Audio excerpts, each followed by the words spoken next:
views and opinions expressed in this program are those of the participants and do not necessarily reflect the views of BronxNet or the program underwriters.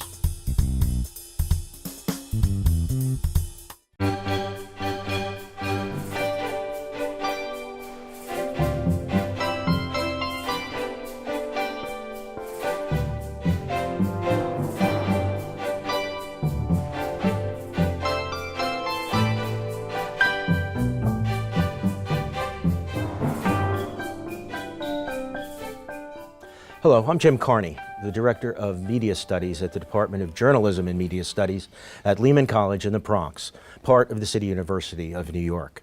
We're here at Lehman Studios in the North Bronx in front of an audience of journalism and media studies students for a special conversation with a TV news legend in New York City.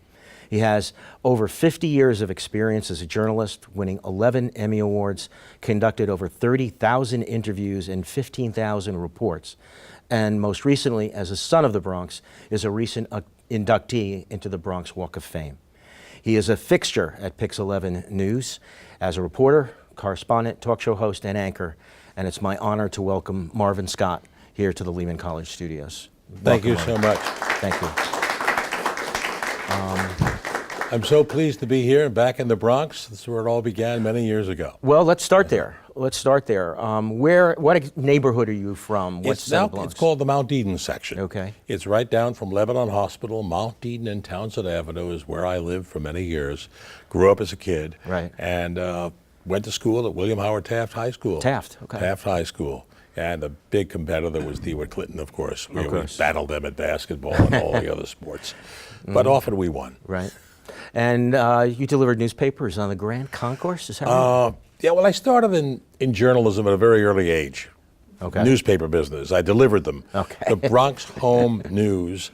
And I used to have my little red wagon, drag it across the Grand Concourse with a clackety-clackety-clack, waking people up at like 7 o'clock in the morning, particularly on a Sunday. They didn't appreciate it. Went up to 167th Street to pick up my delivery.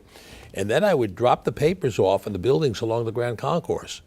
They were walk-ups. So I'd walk up 5 flights, drop off the papers. Buildings were attached. I'd climb onto the next building, walk down, and then up and down. And my little red wagon was still where I first left it. No one took it away from me. So that was my humbling beginning, Jim. Starting by delivering newspapers. I remember those days to this day. We're here to talk about your recent book, which is As I Saw It, which is your history, essentially. And we'll talk about that a little bit later, the way you wrote it. But you say early on that it was something that I think is integral in journalism, and that's a photographer's eye that got you interested in what was happening around you and journalism. And tell us a little bit about the fire story and then your introduction to celebrity, which is in the book. But let's start with that first photograph. Well, as I always say, it was a fire that ignited my career. Very good. Okay. I was 14 years old, and I was doing my homework one night. In the background was the Steve Allen show, the forerunner to the Tonight Show.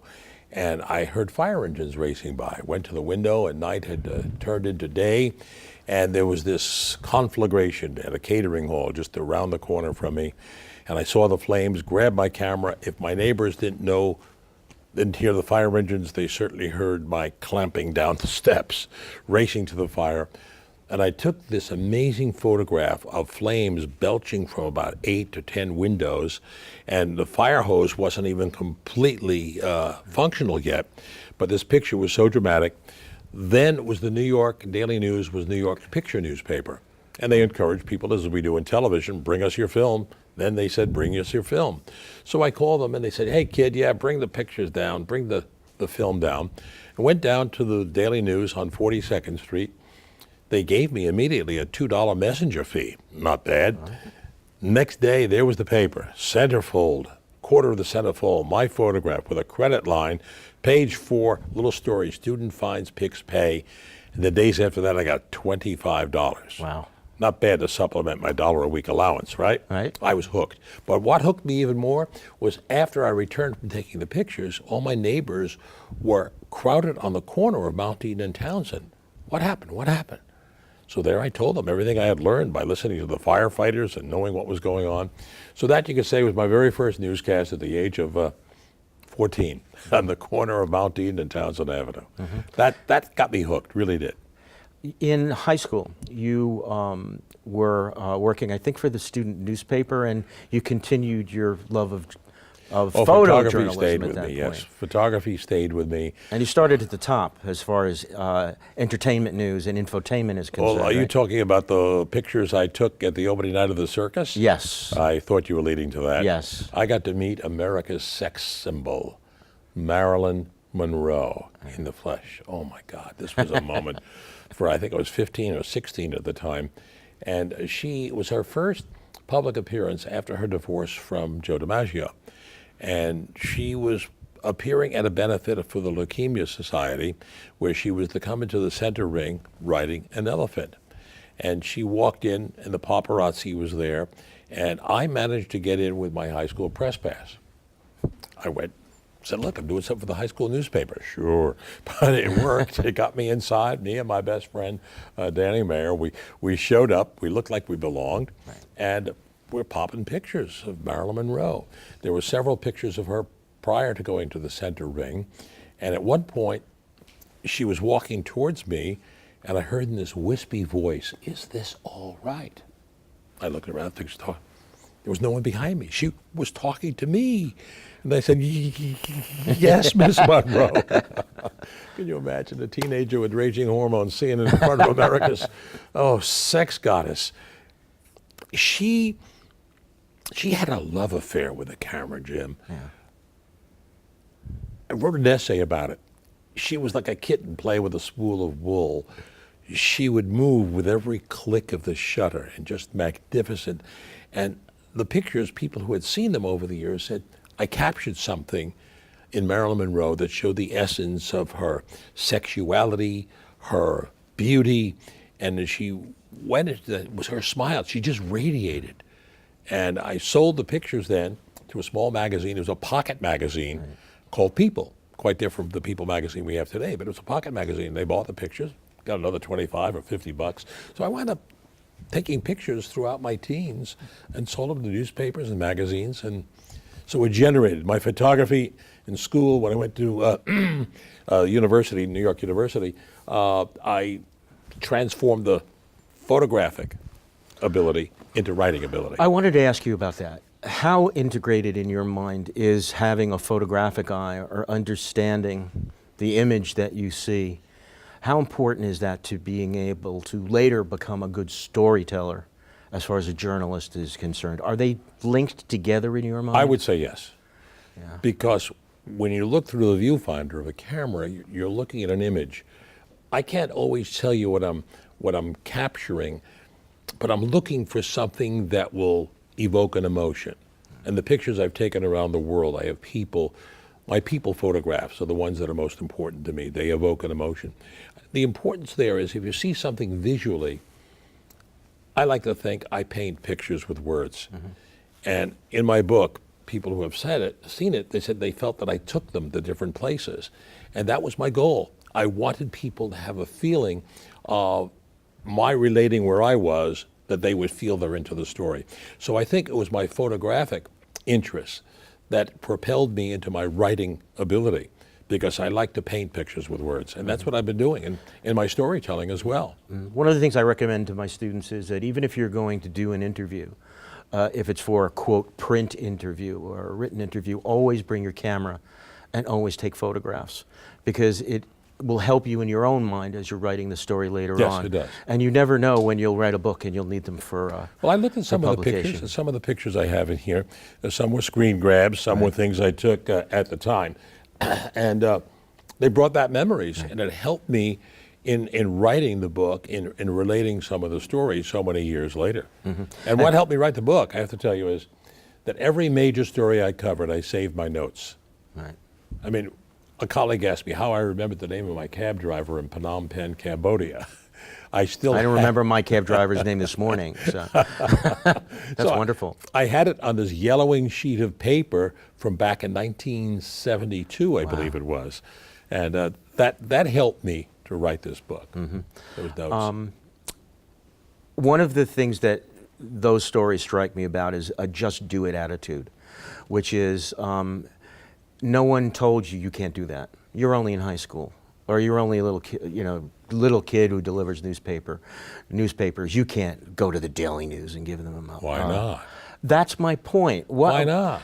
And talk about that being necessary, I think, to be a good journalist. I think,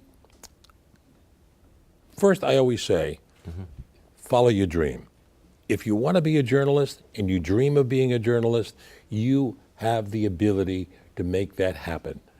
Perseverance is the other important word. Don't give up, because there are a lot of letdowns. I've had my share of rejections early on in my career, but don't be down and out. Pick yourself up and continue to pursue. I kept contacts and I reached out. When I worked in small markets out of New York, I was in touch with the then news director of WNEW Radio. There was an event in Columbus, Ohio, or Grand Rapids, Michigan. I'd pick up the phone and say, hey, you guys want a feed? And I'd give them a report. I made a contact with someone at NBC back then. There was a weekend program called NBC Monitor, and I would provide feature reports. The important thing is, don't let people forget you. Don't let them forget who you are. Keep putting your name in front of them. Let them know you're out there so they can't forget you. And it was through my contact with that news director at WNEW Radio, that I landed my first job back in New York. He recommended me for a position at then United Press International Television, where I was hired as the night assignment manager. And that brought me back to New York after about 3.5 years out of town, getting my feet wet. We have a newfangled term for that today. It's called a multimedia journalist, which means that a journalist who's prepared to do all forms of media, which Vital. is radio, now internet, now tweeting, which when you started, it's the same thing. You were a multimedia journalist before we knew what that was. It goes in cycles, Jim. Yeah. My day, remember film? Film, Long yeah. before video. Yeah. I had to shoot my own film. I would shoot it in the camera, a Bell & Howell DL70, I believe it was, and it would have 100 feet of film, which lasted 3.5 minutes. I remember interviewing the governor of West Virginia, Cecil Underwood. Boy, that's a name from the past. Wow. Okay. I'd go in and say, okay, Governor, you ready? I'd set the camera up, I'd let it roll, I'd jump into a seat, and I'd fire off questions for 3 minutes. And then I'd go back to the studio, and I had to process it myself in a dark room, in the developer, the stop, and the hypo. Then I'd bring it out to dry, and I had to put it on a big drum of dowel sticks and a fan, real modern technology. So those were the early days where we had to do everything. And the cycle has changed, because that's what's happening today. There are the VJs, the video journalists, who shoot their own stories, they edit their own stories, and they report their own stories. I think that is a direction that is moving, particularly in many of the cable operations throughout the country. And it's also into traditional commercial television. We have a couple of VJs at Channel 11 who have the ability, they shoot and edit their own and report their own stories. One of the things that often struck me from my first days of being in journalism was the question of how a journalist can maintain objectivity, not in the sense of balance, but in removing yourself enough from a story to be able to tell it in a way that is well done. It tells the story, but doesn't get too deeply involved. That happened to you early on in Connecticut, in Greenwich, Connecticut, with a fire that took place that you write about in the book, where there was, well, I'll let you tell the story. What happened with that taught you that lesson? I call that chapter The Fire That Taught Me a Lesson. And it did. You know, sometimes we get too ambitious. And we have to be. We have to be aggressive to get our story and get the facts. The first part of it, you talk about storytelling, maintaining objectivity. And I pride myself in that. For all these years, I've always remained objective. I have never allowed my own feelings to be interjected into a story. I call myself a storyteller, not a commentator. And just keep to the facts. The story in Portchester, actually it was. Portchester, New York. I'm sorry. It was a fire in a nightclub. I think it was called Gulliver's Nightclub. 21 or 22 people were killed in this fire. And I went to cover the story the day after. It would happen on a Saturday night. I was up there Sunday morning. And of course, looking for every angle to the story, it was just such a horror. And as they were removing the victims from the nightclub, I saw a woman in the parking lot. She was just running around erratically. And of course, I pursued her. "Why are you here?" I asked. She just kept looking and wandering. I knew something was unusual, but I had no common sense should have told me what was unusual, but I didn't realize it. Being the aggressive reporter, I kept pursuing and doggedly after the woman. "Why are you here? Why are you here?" Moments later, right in front of my camera, she collapsed, hysterical. "Why are you here?" I persisted. Dumb me. At that very moment she collapsed, she saw her daughter's car. At that moment, she realized her daughter had to be among the dead. And I hated myself. Why was I so persistent? Why did I have common sense should have told me why she was there? Her daughter had come home that night, and there was the car. I went back. I think we were shooting film then, and I joined the editor, and I made him cut out my pursuit of her, and we took just maybe 2 seconds of her collapsing. I did not want to embellish that at all. I didn't want to exploit that moment. And we did the report. It taught me a lesson. Yeah, it's important to go after a story, but you know something? We're reporters, but we're people. We're human beings first, and sometimes we just have to feel what the other person is feeling that we're pursuing. And that was a moment that did not require such aggressive pursuit as I did. It did teach me a lesson after that. Sadly, I've had to cover too many other stories where I had to go approach loved ones who lost someone. And it really disturbs me when I see in a motion picture, as I have, a reporter going after someone who lost someone and asks the question, "Well, how'd you feel when you learned that you lost your parents?" Not necessary to do that. Right. Not necessary. But also I have to tell you, because we're often criticized, why are we talking to these people? Sometimes they want to talk. They find it cathartic to talk. I had an interview once. I was covering the death of a young man in Harlem, and his father was outside. And his father came to me. He said, "Come here." And he brought me into the room where his son was laid out. And he wanted to talk to me. He requested, he recognized me from television. He wanted to express a few words. And but more often than not, they don't want to talk, and we should be respectful of them. Mm-hmm. And I learned that lesson at that fire. You mentioned objectivity. Let's take a different definition of objectivity. Many, many years later, in one of your public affairs programs, you were dealing with the issue of the Holocaust. And you had a guest on the program who was a Holocaust denier. And that, I think in today's particular area of alternate truths and of fake news and things along those lines, this question is even more important. And that question is, what responsibility do you think journalists have to be extraordinarily fair and always get the other side, even when the other side may not necessarily have any basis in reality? Or for example, global warming right now, almost all of the science indicates that global warming is a scientific fact, or if you want to take the other side of the aisle, it's climate change, if you want to talk about the language. But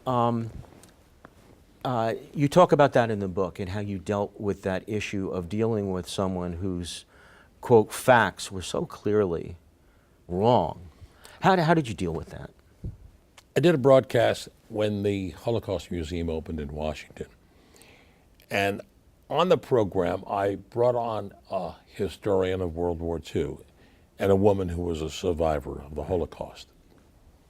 I also brought on a Holocaust denier.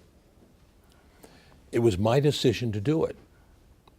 Despite the criticism of Jewish organizations that to listen to these people is giving them some credibility, it's giving them an opportunity to project their falsehoods.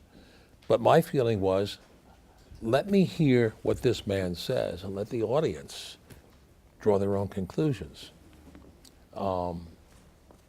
I didn't put them on together, of course, but I went to the first segment of the broadcast, and I started it by saying, in journalism school, they taught me that there are two sides to every story. But the late Edward R. Murrow once said, some stories just don't have a second side, like the Holocaust. I presented this to this gentleman, and he said, well, there are three sides. And I said, please, just give me one side. And he went on to tell me that it was all, well, we hear so much today of fake news. He said photographs we had seen were fabricated, and he went on and tried to convince the audience that this was all a fabrication. I asked him, well, what about Auschwitz? Wasn't it a death camp? He said, no. Yes, because people died there. Why did you have crematoriums built there? Why was that built there if this was a camp for internment? He said, because we anticipated a large outbreak of typhus. And we went on, I think I gave him 3 or 4 minutes of the broadcast. Dismissed him, and we came back. Oh, there was something I did. The program was being taped. And I did not wish to shake this man's hand. Our director at the time held on the shot as he reached over and grabbed my hand in a handshake. Something I'd never, ever do, but I did on this time. I made them edit that before we went to the break. I just didn't want to be seen shaking this man's hand. He was just so off. Then I went on with the woman who was the survivor, and she said, how dare he? How dare he? I smelled the smoke. I lost my parents to the crematorium. It was probably one of the most difficult interviews I ever did, but I stayed objective, did not inject any of my views, just listened to the man, and hopefully the audience heard how off the wall he was. Mm-hmm. So that was that story. I want to come back to your interviewing technique in a few minutes, but I want to talk a little bit more about history. You deal, and I must say, the way that you write is, for anyone that wants to learn history, is wonderful, because you've covered so many stories at so many different junctures in time that you start at the beginning of your career, at the beginning of the space program, at almost the beginning of, well, you've spoken to 6 presidents over time. Yeah. But one of the things that you've done is you've covered the civil rights movement from early on, and I want to read something from your book, and this is with Dr. King that you wrote. As we walked south along Highway 51, the tar molten from the hot afternoon sun clutching at my feet, I kept pace with Dr. King, keeping my microphone pointed at him to pick up his words.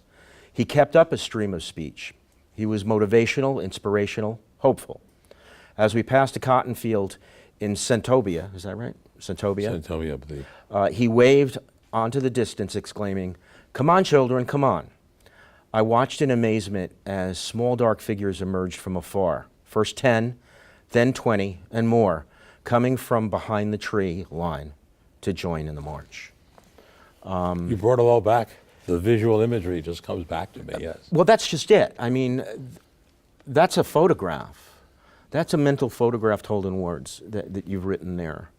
That, you know, I can see you with that microphone, trying to keep up, probably with a cord hooked up to someone running behind you. And a little tape recorder. They weren't that small back then, on the side of my shoulder, right? Okay, that's back when you and I could probably run after someone. But the word picture that you tell in that particular section is exceptional. And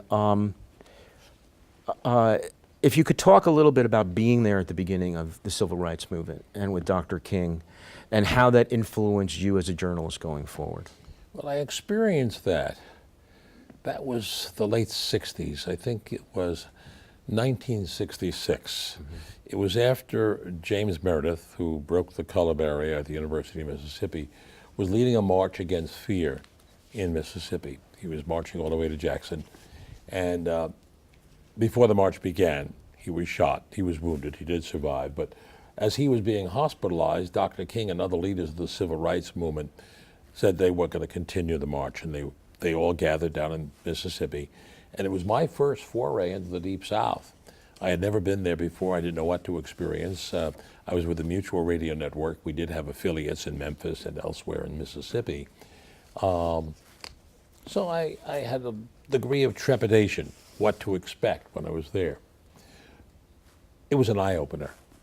I saw the contrast between the marchers and the protesters. The protesters tried to taunt the marchers all along the way of the march. I would see little pickup trucks with men in the back just taunting and with their expletives and holding lead pipes, looking to foment some trouble.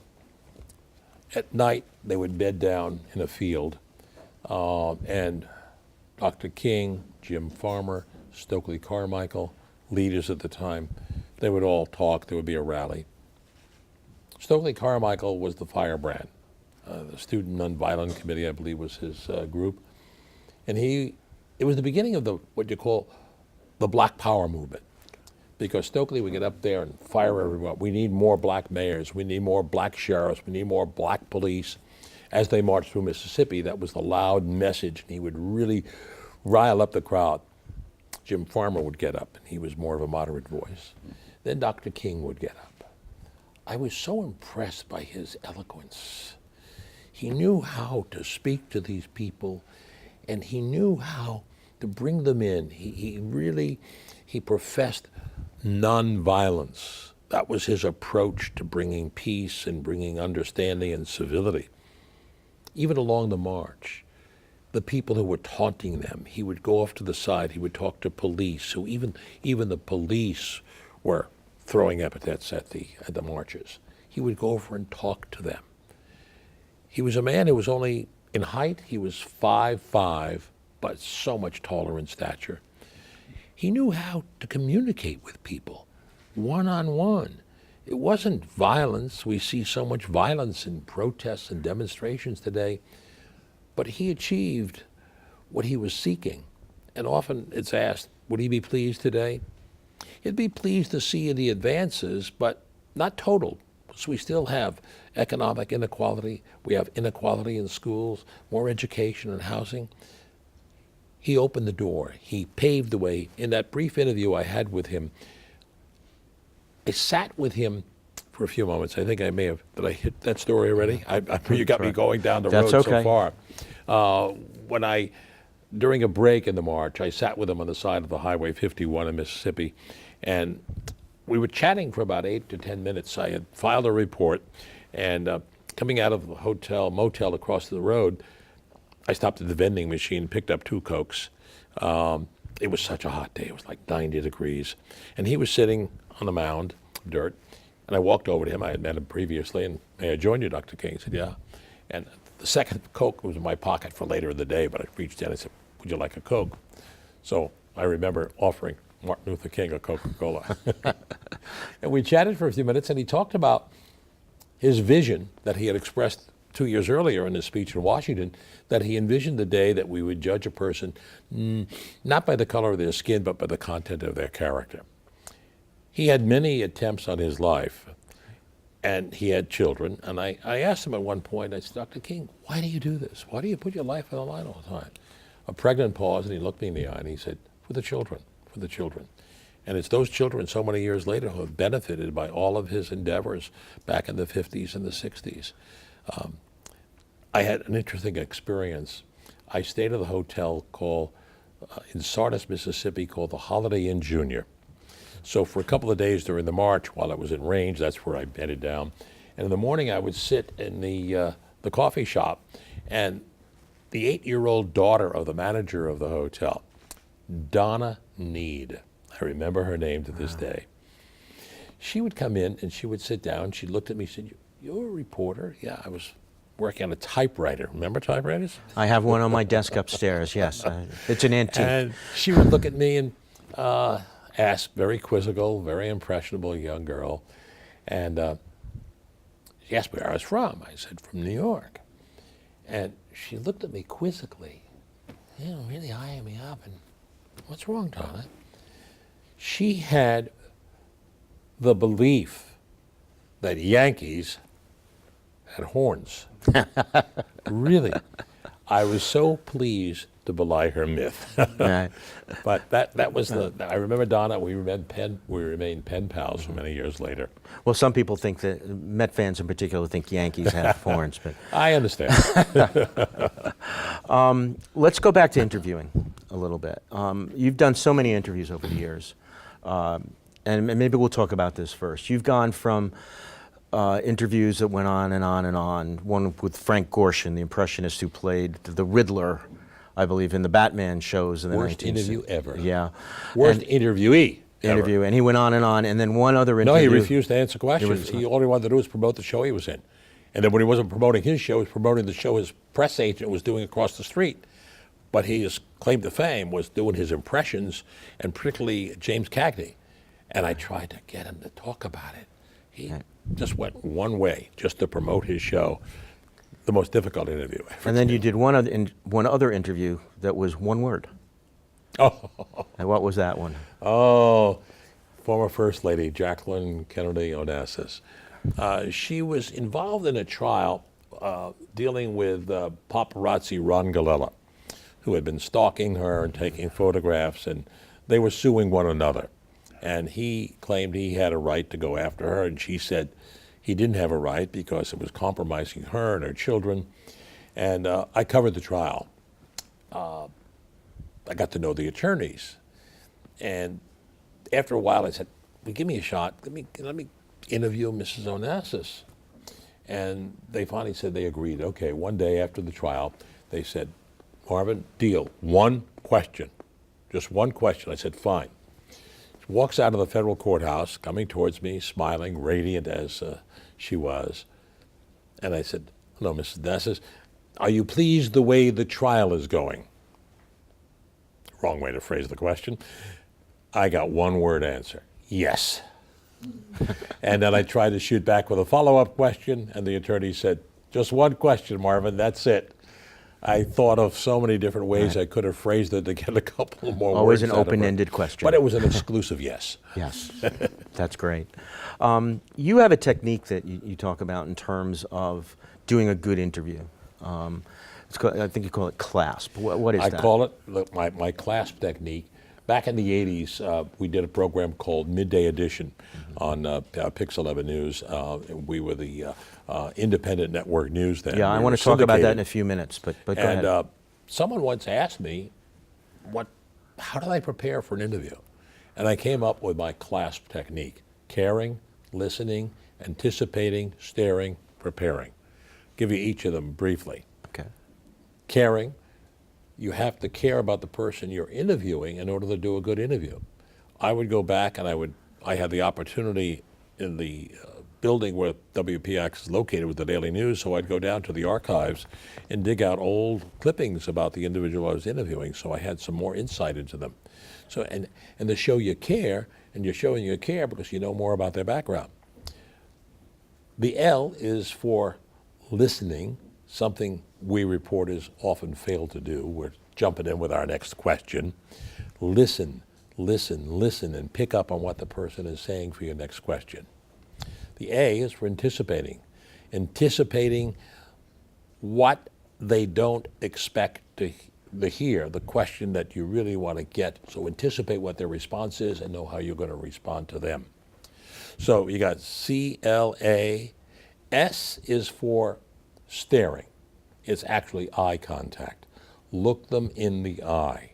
And the more you look them in the eye, the more forthright they're going to become. I'll never forget an interview I did with the Reverend Billy Graham. He had just returned from the then Soviet Union. And he had made a statement that was very controversial. He said the KGB had found God. And I was questioning him. This was about a 6-minute interview. I have to tell you, it was like we were in a hypnotic trance. His eyes were locked on mine, my eyes were locked on his, and we just kept on talking.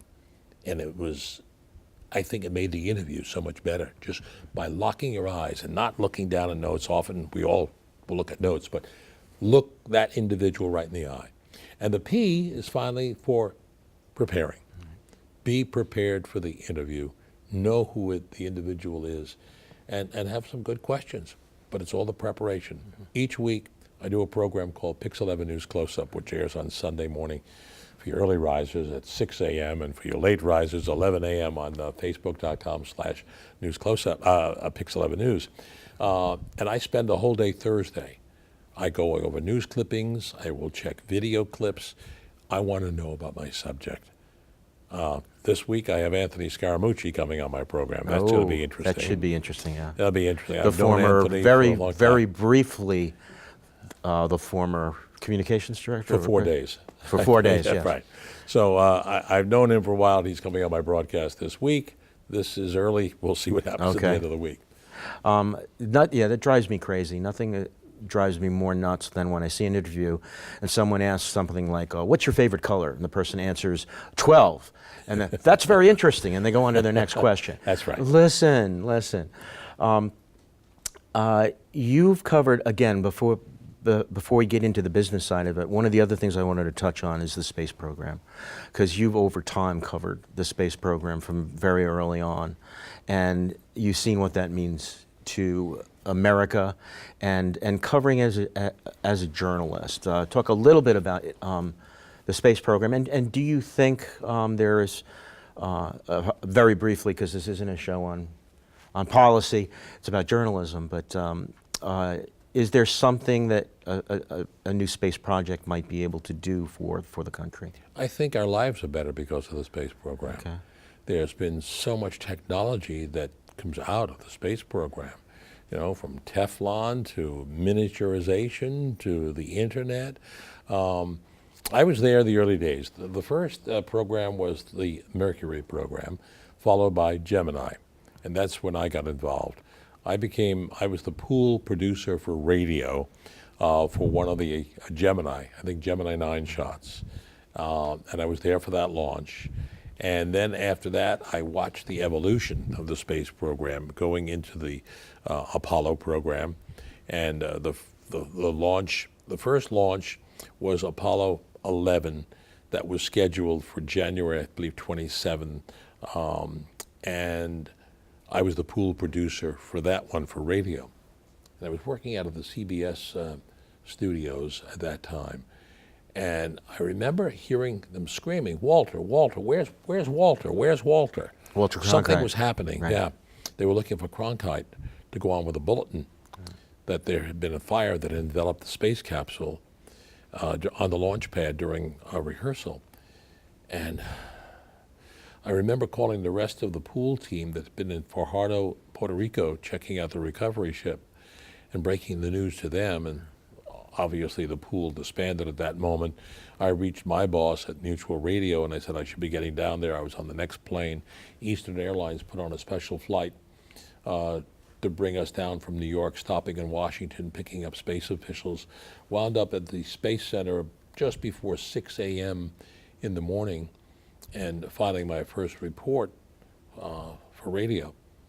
And then a group of us were escorted to the launch complex from a distance where the capsule had just enveloped in flame.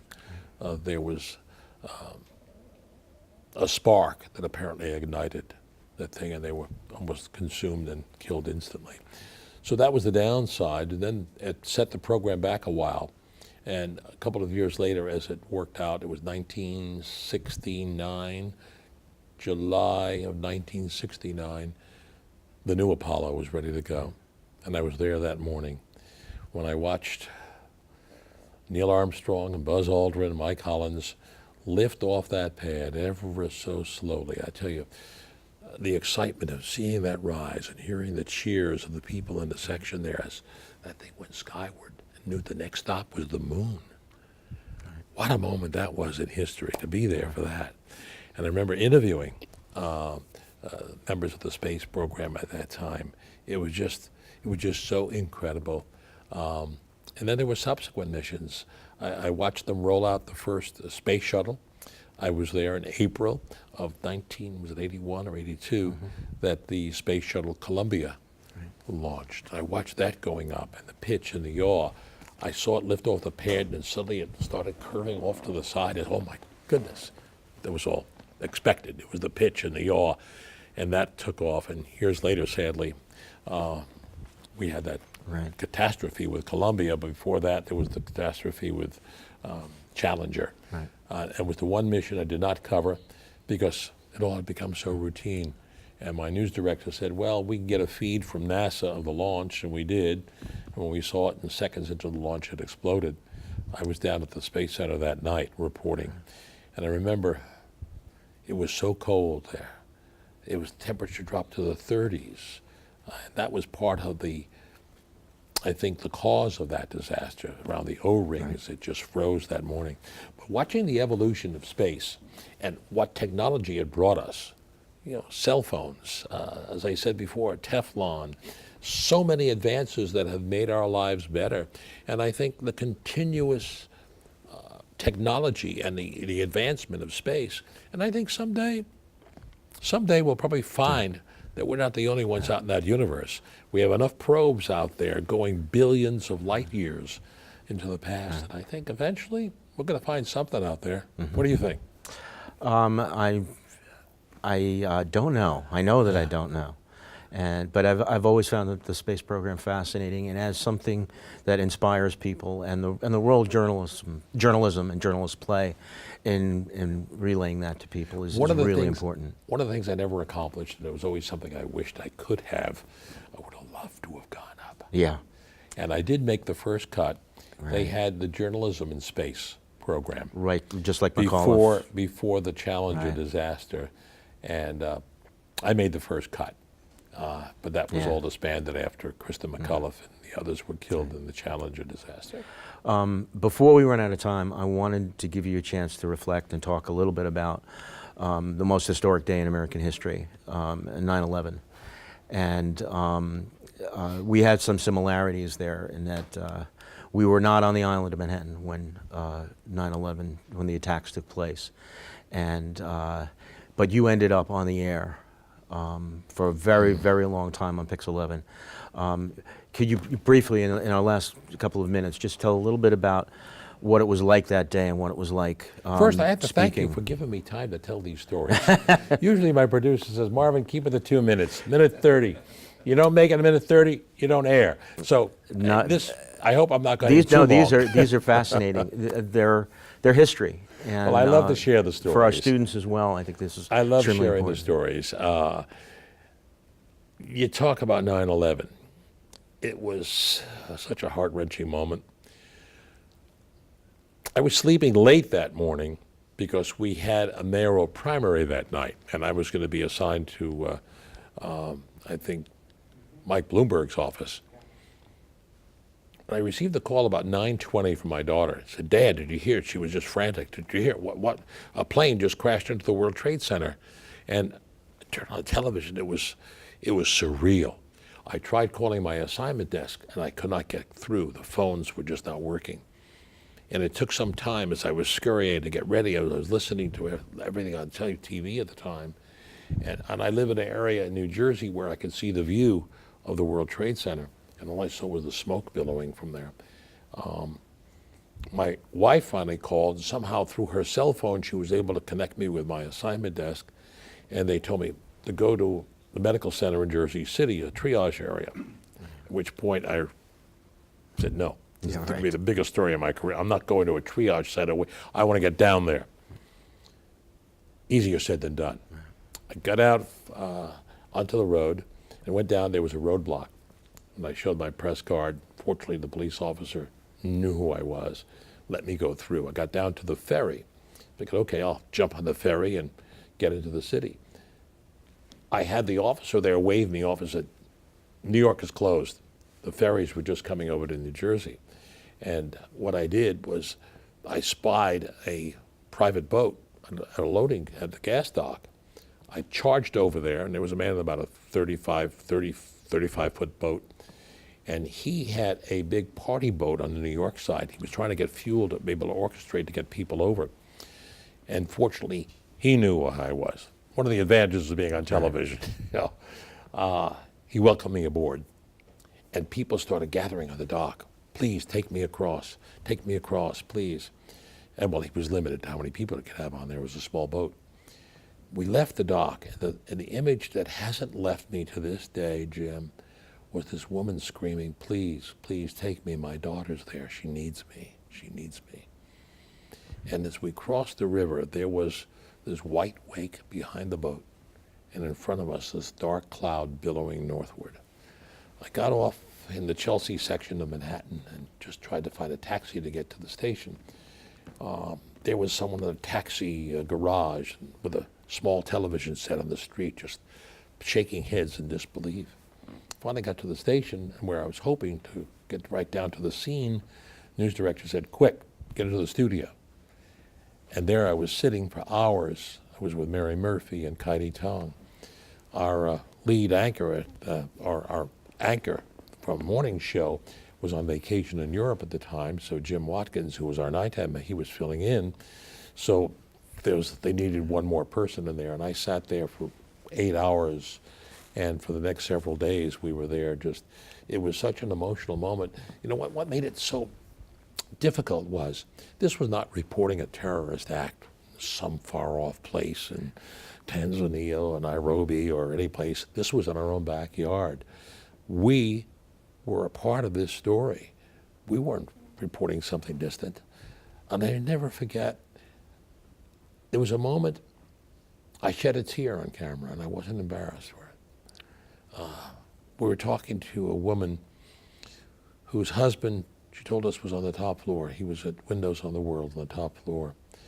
And she was certain he had survived. He was a survivor. He's going to be home and have dinner with us tonight. I know it. And we knew in our hearts and our minds there was no way he could have survived being on that top floor.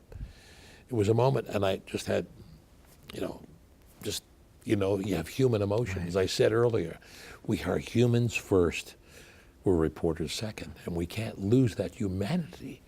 And that's something I've retained all these years, Jim. I remember the fact. I remember the story of that woman, that fire in Portchester. We can't lose sight of our humanity. And I think all too often, sometimes we can get too aggressive. But it's so important. I have to say something.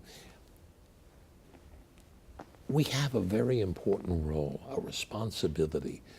We have freedom of the press in this country. And we, collectively, we as reporters, as journalists, have the responsibility to tell the stories. Sadly, today, we hear so much. After Watergate, we were heroes. Right now, we have the lowest ratings as journalists because there have been too many errors. And there have been some who have been I still say this, the fourth estate, we are very important and we do our jobs well. There are some people who make mistakes. But what has changed? Social media has changed everything. Social media has replaced much of conventional television news. And so much of the so-called fake news is generated on social media. I saw a figure recently. 67% of the people say they get their news from social media. 44% get it from Facebook alone. And they don't play by the same rules. Well, I think that's as good a place to end it as any. We could have gone on for hours and hours. Well, it doesn't feel that way. Thank you, Jim. I'm glad I can tell you really read the book. Thank you. Well, it's been an honor having you here. But when we come back, we're going to have a very special presentation. So stay with us. We'll be back right after this.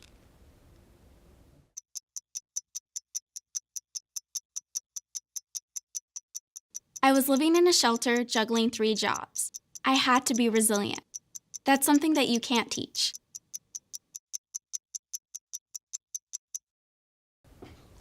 We are here for a very special occasion today. We're honoring a man whose face you know, name you know, and most importantly, whose work you know. That is Marvin Scott of WPIX Channel 11, who's had a stellar career in television here in New York, and he's still part of the fabric of the city and the journalism that makes it great. With that today, we'd like to honor him, and it is my pleasure to introduce the president of Lehman College, Dr. Jose Luis Cruz. Thank you, and good morning to all of you. Today we welcome Mr. Marvin Scott back to his proud and resilient borough of the Bronx to recognize his extraordinary career in broadcast journalism.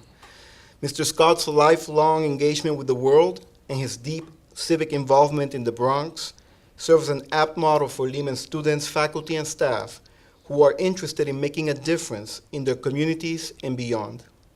Through his dedication and perseverance in his chosen field, he has shown us that protecting our basic freedoms and searching for the truth are responsibilities we can all share in and must not relinquish.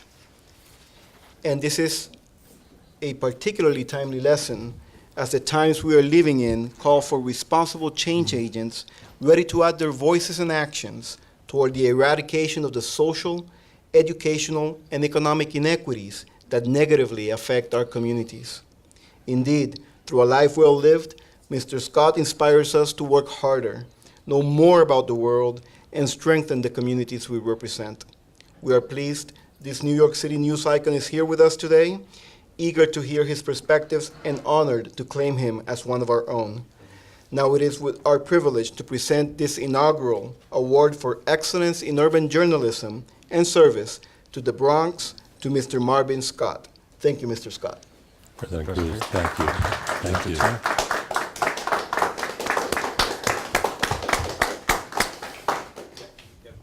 President Cruz, thank you so much for this honor, and it's nice to be back home in the Bronx.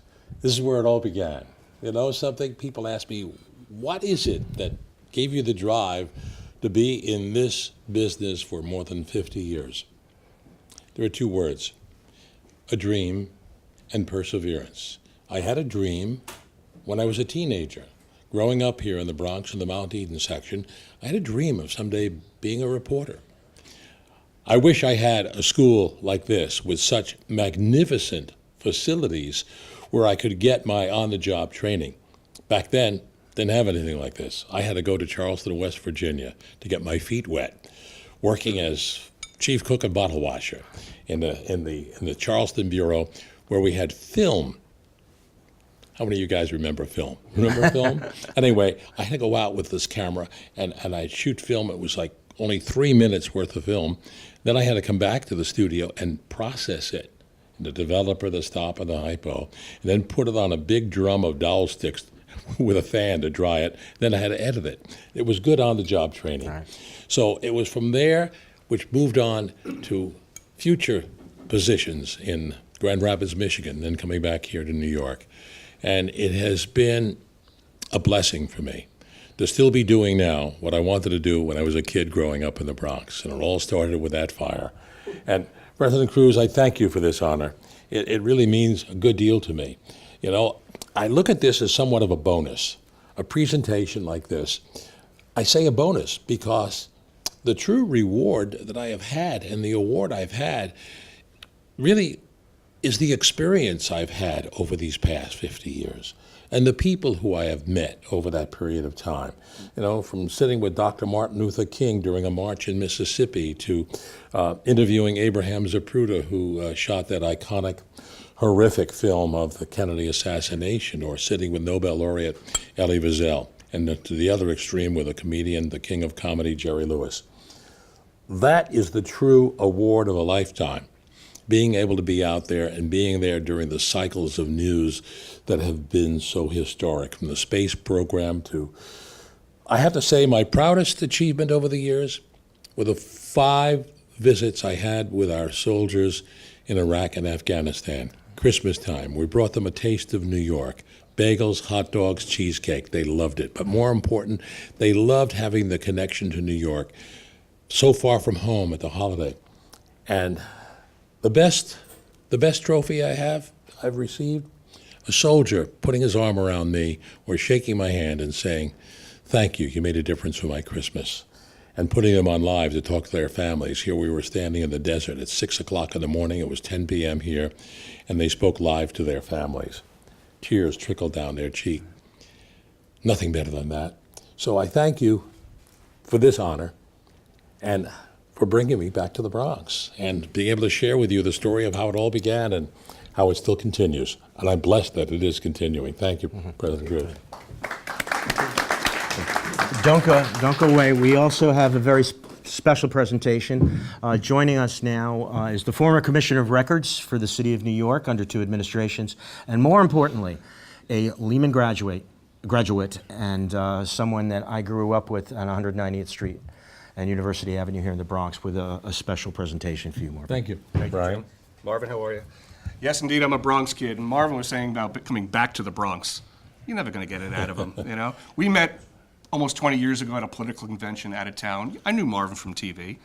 But here we are talking about the Bronx, somewhere in Philly, I think, at some political convention in 2000. So it was remarkable times. Again, I'm a history major from Lehman College, where people would always ask me, so what are you going to do with that? I didn't know. I just knew I had a good skill set. I had the wherewithal of being a Bronx kid. I wound up becoming the commissioner of the Department of Records for New York City, the history guy, the archivist. It was like, you know, what, the bull in a china shop kind of thing. I mean, I was at home. But I was also a genealogist. I was always curious, and Marvin and all of us share this, immigrant grandparents, all corners of the globe, coming and winding up here in the Bronx. I was so thankful for that. I wanted to know more. So I took my history training, an interest in genealogy, and I want to present Marvin a couple of documents, publicly available, by the way, the 1940 census, the 1930 census, and a marriage certificate of a couple of people I think you know here in the Bronx. Oh, my goodness. I don't know if you've had that information before. My parents. Precisely. Oh, my goodness. And it will always make a hit. And that's my special gift and my special talent. And again, my days here at Lehman, you know, I'll never forget them. But more importantly, a Bronx institution producing quality people. And you're the next ones. So please, take example from this. Never be ashamed of where you're from. Use those tools, because Marvin has. This really is something to have. My mom and dad, their marriage certificate. Oh, my goodness. And on the back, they've signed it. Oh, my goodness. There's their Thank you. signatures. I will treasure this. My My pleasure, brother sir. and I will certainly treasure this. This is very meaningful, and it's interesting because this past weekend I was on Ellis Island, my 25th year of serving as Master of Ceremonies for the Ellis Island Medals of Honor, and I tell the story about about all the immigrants. 12 million immigrants passed through there. My father was one of them. My grandparents came through, but my father came through already an American because he was born aboard a ship sailing out of Belgium, but the ship was under American registry. So when he arrived at Ellis Island, a newborn, he already was an American citizen. And the director of the museum has asked for the manifest from the SS Kronguard. They're going to put in the museum. So interesting to take me back to my past, Brian. Thank you. Thank you.